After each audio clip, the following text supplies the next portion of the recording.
Assalamualaikum warahmatullahi wabarakatuh. Bertemu lagi dengan pelajaran biologi di kelas 10 semester 1. Kali ini Ibu akan menjelaskan tentang struktur tumbuhan, sebabnya adalah organ tumbuhan. Nah, di pertemuan sebelumnya Ibu sudah menjelaskan jaringan tumbuhan ya. Nah, jaringan tumbuhan kumpulan dari berbagai jaringan itu akan membentuk organ. Oke, nah organ pada tumbuhan itu ada akar, batang, daun. Nah, itu merupakan organ vegetatif. Kemudian organ generatifnya adalah bunga, buah, dan biji. Nah, sekarang kita akan menjelaskan tentang akar ya. Akar itu berada di dalam tanah, meskipun ada beberapa jenis tanaman yang akarnya ada di permukaan tanah.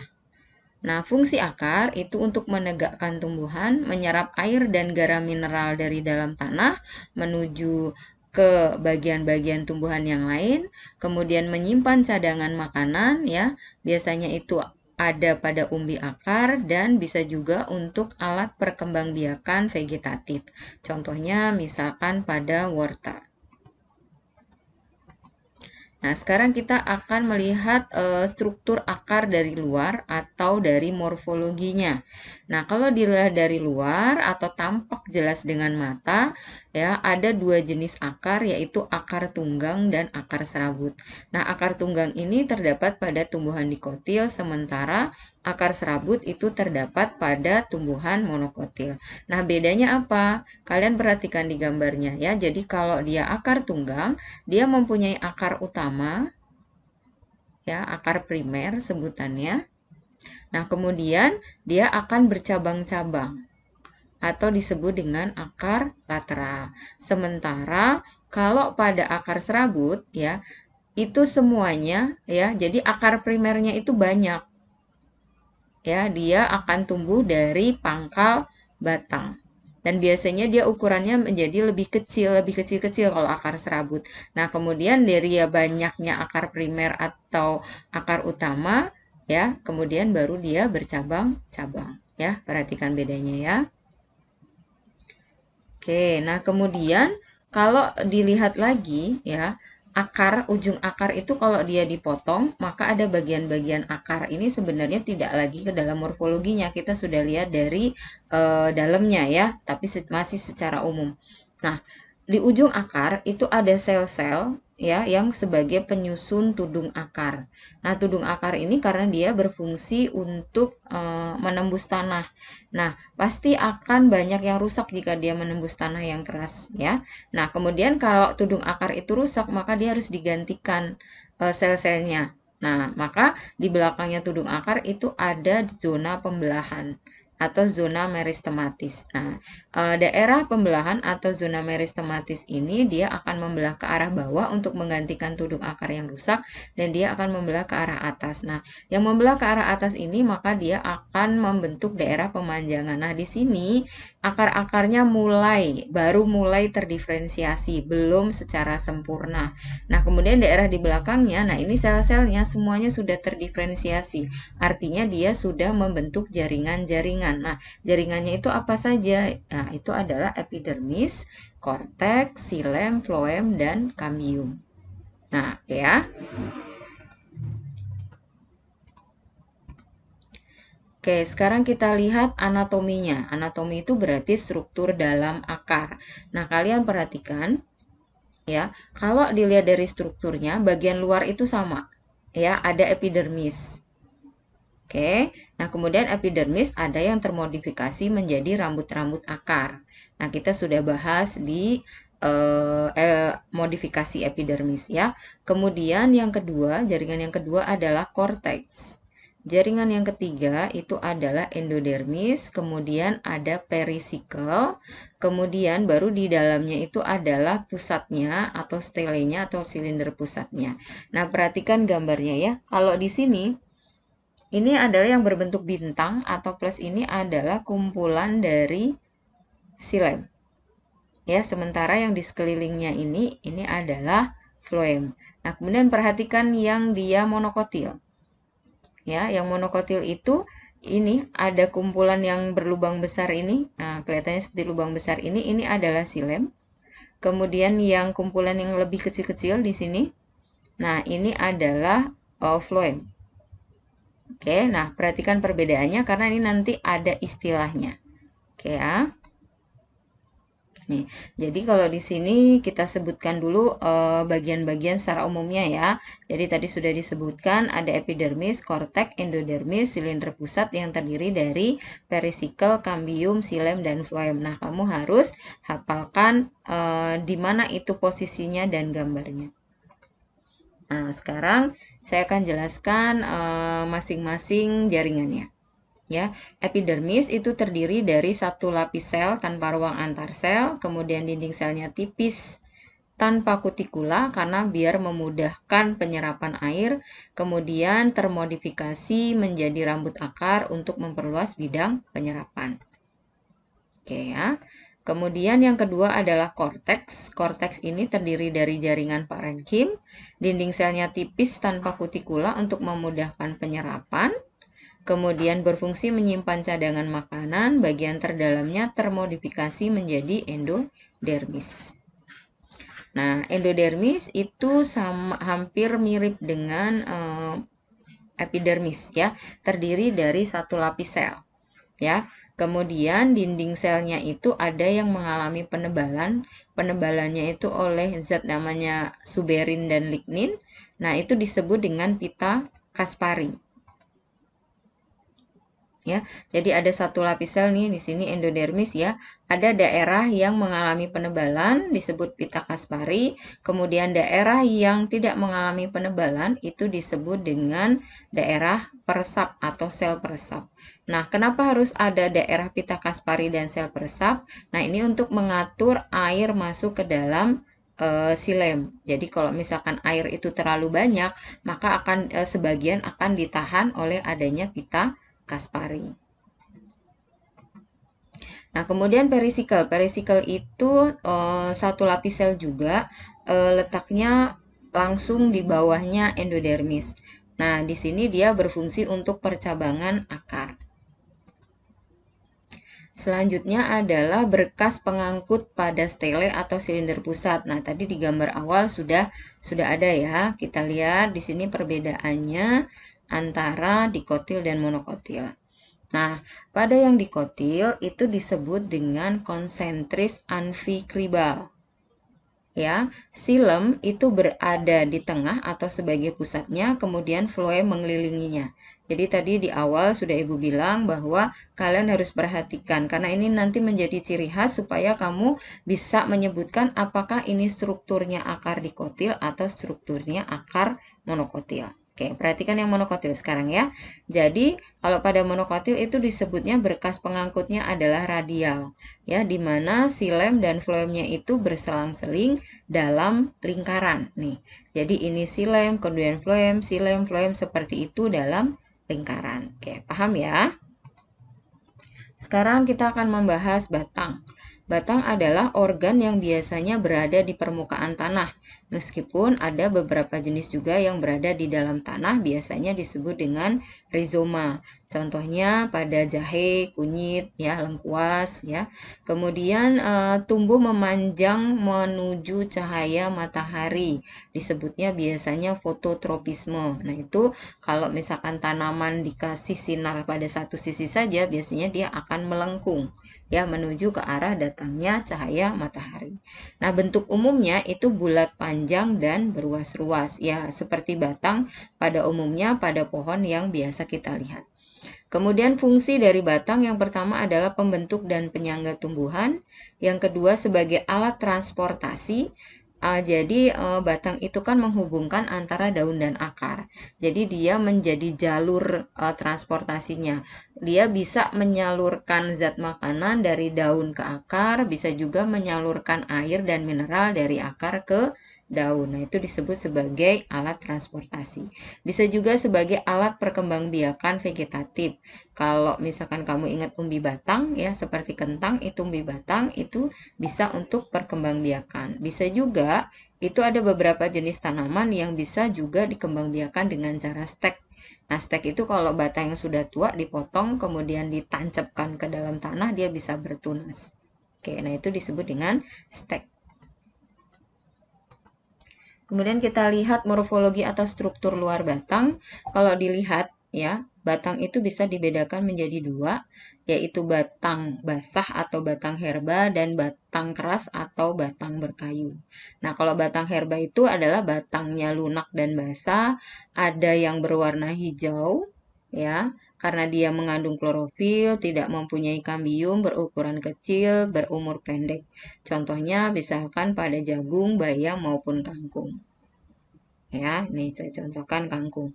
Kemudian batang berkayu. Nah, batang berkayu itu otomatis dia keras, umumnya berwarna coklat, mempunyai kambium sehingga dapat terus bertambah besar, umurnya panjang. Contohnya jati, duren, mangga gitu ya.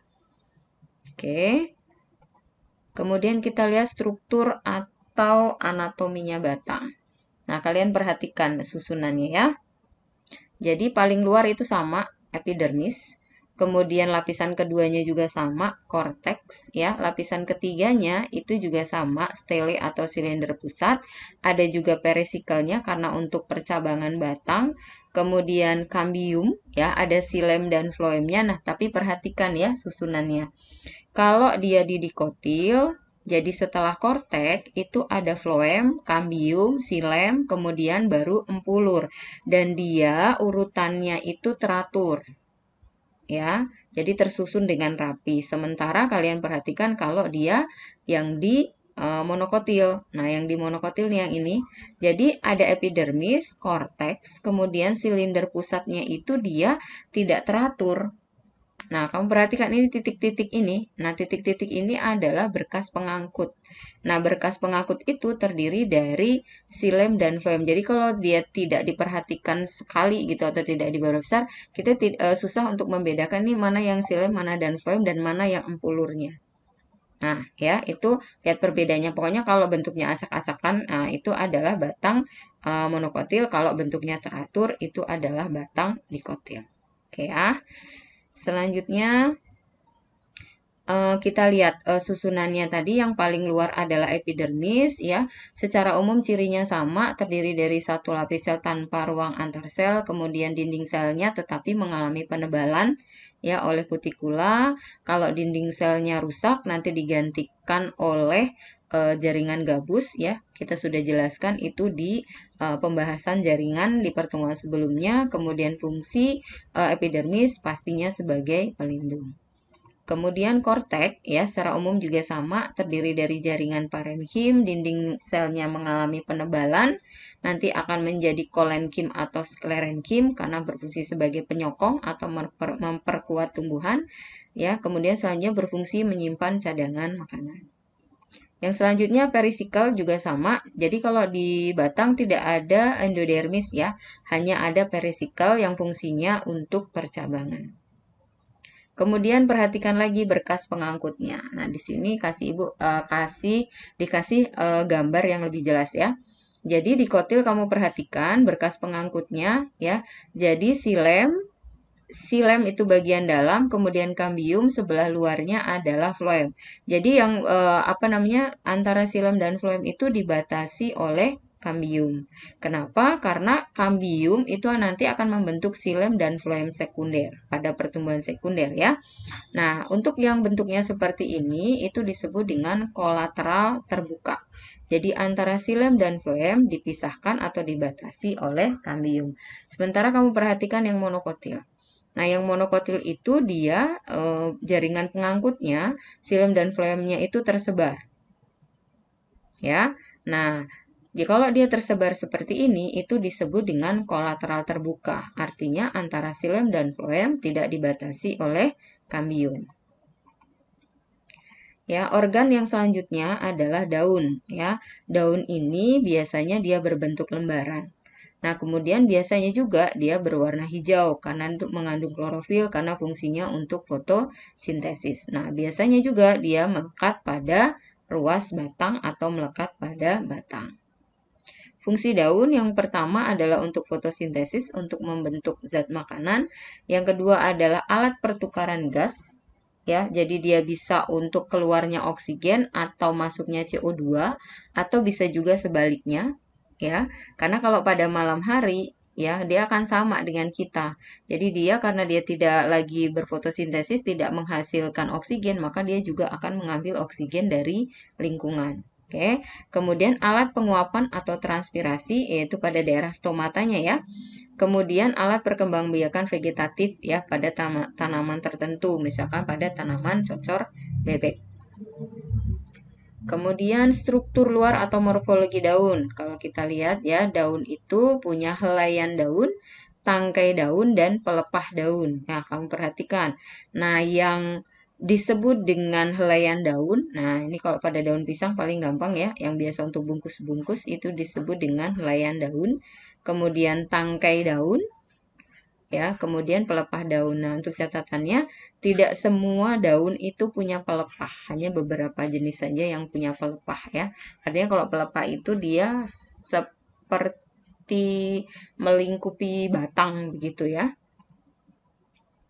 Nah, biasanya dia cuma punya tangkainya saja. Nah, secara umum daun yang kita lihat kan bentuknya seperti ini ya. Jadi ada tangkai daun dan helaian daun saja. Oke ya.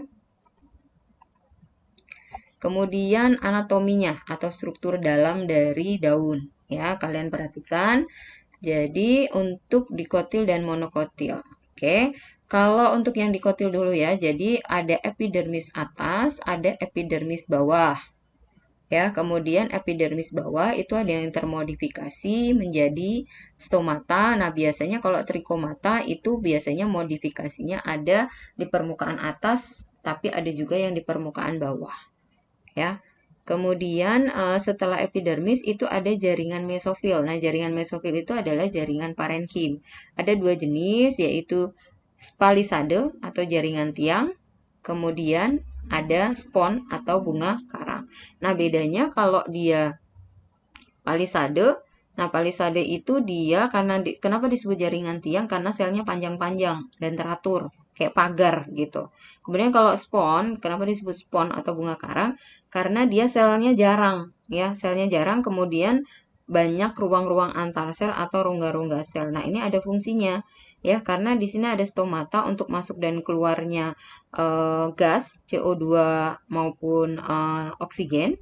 Ya, jadi rongga-rongga atau ruang-ruang antar sel itu digunakan untuk tempatnya si udara tadi atau gas tadi. Kemudian ada berkas pengangkut silem dan floem. Kalian perhatikan silem itu ya biasanya ada di atasnya, kemudian floem ada di bawah. Nah, bedakan dengan yang monokotil. Nah, monokotil itu epidermis atas, epidermis bawah sama. Kemudian dia ada stomatanya juga sama ya. Beberapa jenis juga ada trikomata atau rambut-rambut pada daun. Tapi yang harus kamu perhatikan bahwa kalau di monokotil ya itu dia tidak punya palisade. Jadi dia hanya punya spons saja. Kan dia daunnya lebih tipis ya. Jadi dia hanya punya spons saja. Kemudian ada berkas pengangkutnya sama ya. Yang lubang-lubang yang besar ini adalah silem. Kemudian yang lebih kecil ukuran selnya itu adalah floem. Oke. Kemudian epidermis ya, epidermis juga sama ya, cirinya terdiri dari satu lapis sel ya, tanpa ruang antar sel, dindingnya tebal, berlapiskan kutikula ya. Kemudian kenapa ada kutikula? Karena untuk mencegah penguapan yang berlebihan. Kemudian epidermis daun dapat termodifikasi menjadi stomata dan trikomata, itu juga sudah dijelaskan.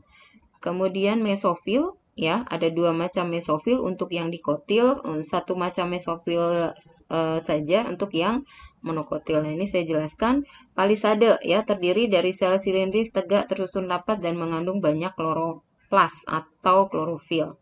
Merupakan tempat utama proses fotosintesis. Jadi di palisade ini ya selnya fungsi utamanya adalah untuk fotosintesis. Kemudian mesofilspon atau bunga karang terdiri atas sel-sel yang berbentuk tidak teratur, memiliki banyak ruang antar sel dan sedikit mengandung klorofil. Ya, jadi dia karena dia punya fungsi untuk pertukaran gas, ya, untuk menampung CO2 dan oksigen dan juga untuk fotosintesis. Berkas pengangkutnya secara umum sama ya, jadi ini tidak ada penjelasannya. Ya, silem fungsinya untuk mengangkut air dan mineral, kemudian floem untuk mengangkut zat makanan hasil dari fotosintesis. Oke, sekarang kita akan bahas bunga. Bunga adalah organ yang merupakan modifikasi dari daun. Nah, bunga itu berfungsi sebagai alat perkembangbiakan generatif. Nah, ini adalah secara umum ya, bagian-bagian bunga. Ada dasar bunga, kemudian ada putik dan benang sari. Nah, putik itu punya bagian-bagiannya, ada kepala putik, tangkai putik, dan bakal buah dan bakal biji nih di sini. Kemudian benang sari itu sebagai alat kelamin jantan, ada kepala sari dan ada juga tangkai sari. Kemudian perhiasan bunga, ada mahkota bunga dan ada kelopak bunga. Nah, ini adalah bagian-bagian bunga, kamu perhatikan ya. Jadi ini kita masih bahas strukturnya, jadi lebih gampang. Oke, saya rasa kalau untuk bunga, saya yakin kamu sudah bisa membedakan mana yang mahkotanya, mana yang kelopak bunganya gitu ya. Oke, nah ini aja nih Bu jelaskan yang benang sari atau stamen itu merupakan alat perkembangbiakan jantan. Terdiri dari tangkai sari atau filamen dan kepala sari, kotak sari. Nanti kepala sari atau kotak sari dia akan menghasilkan serbuk sari. Nanti serbuk sari akan jatuh di kepala putik. Nah, nanti dia akan bertemu tuh dengan dia akan berkembang, serbuk sarinya akan berkembang menjadi inti generatif 1, inti generatif 2. Nanti akan terjadi fertilisasi gitu kan, baru terbentuklah biji gitu. Nah, kemudian kalau di bagian putik merupakan alat perkembangbiakan betina. Terdiri dari kepala putik yang disebut dengan stigma, tangkai putik disebut dengan stilus, bakal buah disebut dengan ovarium, di dalam bakal buah terdapat bakal biji yang disebut dengan ovulum. Nah, ini nantinya terjadinya fertilisasi itu adalah di bagian ovulumnya. Itu nanti akan dijelaskan bagaimana terbentuknya atau bagaimana cara pembuahan pada bunga. Nah, itu nanti di kelas 3 ya. Oke, sekarang kalau diceritakan itu berarti sudah ada proses penyerbukan dan pembuahan. Nah, setelah ada proses penyerbukan dan pembuahan, maka akan terbentuk biji dan buah.